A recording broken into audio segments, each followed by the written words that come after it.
We've been playing to Australian audiences 1973. And consequently, that means, a lot of those songs have been the sort of soundtrack to people's lives.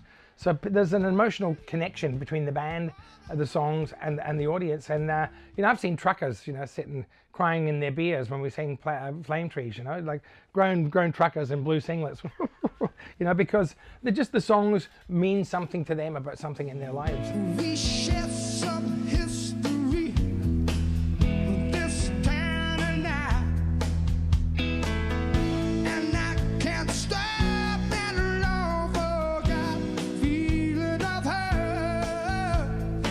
When Cold Chisel started out, we were basically like, I was just turned nearly 17. I was nearly 17. I was 16 and a half. The band were, just quite shy. I was shy, but I was the wild one of the band.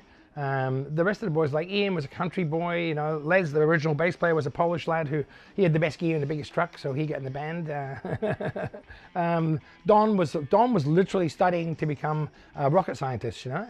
We hadn't had a lot of experience. We played covers. We played some Ray Charles songs. We played some Allman Brothers songs. But I remember the songs that actually served us the most were like Deep Purple and Free songs. The first show we did, I think, was at a Polish club in Adelaide.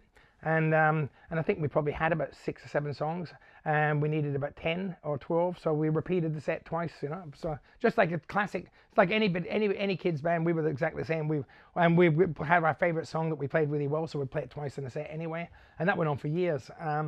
And over the years, Cold Chisel slowly found their own voice. And for any young bands out there starting out, playing covers, I mean, the covers that you pick are really important because they can influence how you end up writing songs.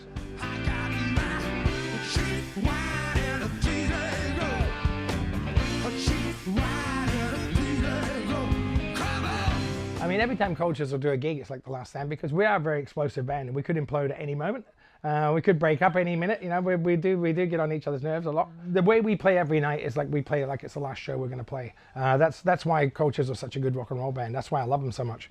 So anybody who's in the audience at the last shows at the end set, it's going to be pretty much the same energy as the last stand. And then to add to that, we know what we played on that night. We've seen the sets, we've seen the movie, and we've pulled a few special things that we're going to put together, especially for the show.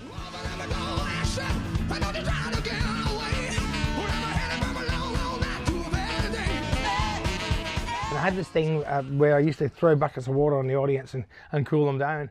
And this was a particularly hot show.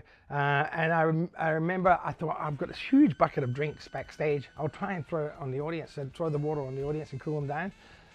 And it's like one of those, when science experiments go horribly wrong. I grabbed this big bucket with a mate of mine, went to throw it, and the whole thing just went loose. And it must have killed someone. So I'm hoping that the person that I hit with the whole full bucket of water about this big is still living, is in the audience and waves to me on the night. So that's what I'm looking for.